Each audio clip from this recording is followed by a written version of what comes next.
আসসালামু আলাইকুম, welcome to my channel and another new video. আজকে রান্না করব খাসির মাংস ভুনা আর হচ্ছে গিয়ে সাদা পোলাও। আর খাসির মাংস রান্না করতে হলে একটা টিপস আছে, সেটা হচ্ছে লবণ আর লেবু বা টক দই দিয়ে যদি আধা ঘন্টা মতন থেকে ম্যারিনেশন করে রাখেন, তাহলে যে খাসি যেটা ব্যাড স্মেল থাকে সেটা কিন্তু আসে না। এই টিপসটা ফলো করলে যারাও খাসি খেতে না পারে তারাও খেতে পারবে, কারণ খাসির যেটা একটা অন্যরকম স্মেল থাকে সেটা কিন্তু রান্না করলে সেরকম স্মেল থাকে না। তো আমি খাসিটাকে ম্যারিনেশন করে আধা ঘন্টা রাখার পর আমি একটু ধুয়ে পরিষ্কার করে পাত্রে তুলে নিয়েছি।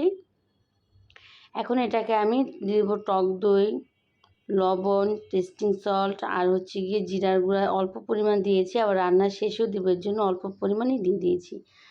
হলুদের গুঁড়া, মরিচের গুঁড়া, আদা রসুন পরিমাণটা একটু বেশিই দিব, প্রায় 60 টেবিল চামচের মতন দিয়েছি 1.5 কেজি মাংসের ভিতরে। দিয়ে দিয়েছি গোটা গরম মশলা, এলাচি, দারচিনি, লবঙ্গ, গোটা গরম মশলা দিয়ে দিয়েছি, আর দিয়ে দিব হচ্ছে গিয়ে রান্নার তেল।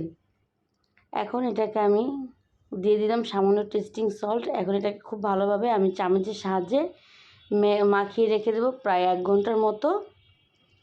আমার 1 ঘন্টা মাখানো হয়ে গেছে। এখন আমি সামান্য পেঁয়াজ দিয়ে আমি চুলায় বসিয়ে দিয়েছি। এখন ঢাকনা দিয়ে ঢেকে দেবো আর ছিদ্রটাও বন্ধ করে দিয়েছি যাতে বাষ্পটা না বের হয়ে যায়। কিছুক্ষণ জাল করার পর অনেকটা পানি উঠে গেছে। এখন এই পর্যায়ে আমি নেড়ে চেড়ে ভালোভাবে কষিয়ে নিচ্ছি। আর এটাকে আমি আবারও ঢাকনা দিয়ে ঢেকে দিয়ে ভালোভাবে কষানো হয়ে গেছে। এই পর্যায়ে আমি এখন অল্প পরিমাণ, যেহেতু কাঁচা পেঁয়াজ দিয়েছি, এখন আমি বেশ কিছু পরিমাণ ভাজা পেঁয়াজ দিব, কারণ ভাজা পেঁয়াজটা হলে তরকারির যে কালারটা পুরোটা চেঞ্জ হয়ে যাবে। একদম গোল্ডেন বাদামি করে কষানো মাংসের উপর এখন এটাকে আমি ছেড়ে দিয়েছি। এখন এটাকে আমি বেশ কিছুক্ষণ খুবই অল্প আছে এটাকে আমি কষিয়ে নিব। আর এই ফাঁকে আমি কিছু রসুনও কেটে নিয়েছি, আর আস্ত রেখেছি আমি, কারণ রসুনটা খেতে কিন্তু খুবই মজা হয়, কারণ গরুর মাংস, খাসির মাংস, এর জন্য আমি কিছু রসুনের কোয়া ছাড়িয়ে এটাকে আমি দিয়ে দিয়েছি 2 কাপ পরিমাণ ফুটন্ত গরম পানি। আর দিয়ে দিব ঝালের জন্য বেশ কিছু কাঁচামরিচ, কারণ আমি এতক্ষণ কাঁচামরিচ অ্যাড করিনি। এ পর্যায়ে আমি খুবই অল্প আঁচে আমি এটাকে বসিয়ে রাখবো। দেখুন মাংসটা একদম হয়ে আসছে। এ পর্যায়ে দিয়ে দিব জিরার গুঁড়া 1.5 টেবিল চামচের মতন দিয়ে এখন আমি নেড়ে চেড়ে আবার অল্প আঁচে বসিয়ে রাখবো। দেখুন কালারটা কত ইয়ামি হয়েছে। আর পোলাওর জন্য গরম পানি বসিয়ে দিয়েছি। আমি পোলাও রান্না করবো 1.5 কেজি পরিমাণ, তো সেই অনুপাতে আমি সব কিছু নিয়ে নিয়েছি। পেঁয়াজ কুচি, তারপর দিয়ে দিলাম গোটা গরম মশলা, আদা রসুন পেস্ট 3 টেবিল চামচের মতন, আর দিয়ে দিব 2 টেবিল চামচের মতো টক দই। আর পোলাও রান্না করলে টক দইটা অবশ্যই দেওয়ার চেষ্টা করবেন, তাহলে এটা কিন্তু পোলাও যেটা খুব একটি স্ট্রং ফ্লেভারটা সেটা থাকে। আর ধন্যবাদ যারা আমার ভিডিওটি দেখছেন তাদেরকে অসংখ্য ধন্যবাদ। প্লিজ আমার চ্যানেলটা সাবস্ক্রাইব করবেন, আমার পেজটাও ফলো করে দিবেন। আমার ভিডিওগুলো যদি আপনার ভালো লেগে থাকে অবশ্যই আমাকে কমেন্ট সেকশনে জানাবেন। আমার পোলাওটা এখন আমি চালটা ভেজে নিচ্ছি। এখন আমি দিয়ে দিব হচ্ছে গিয়ে আস্ত কাঁচামরিচ। এখন এটাকে আমি খুব ভালোভাবে নেড়ে চেড়ে দিয়ে দিব যে পরিমাণ পানি চাল নিয়েছি, যে মাপে তার ডাবল পানি দিয়ে দিয়েছি। আর এখন দিয়ে দিব 5 টেবিল চামচের মতো অল্প একটু পানিতে আমি দুধ গুলিয়ে রেখেছিলাম, সেটাকে আমি দিয়ে দিলাম, গুঁড়া দুধ।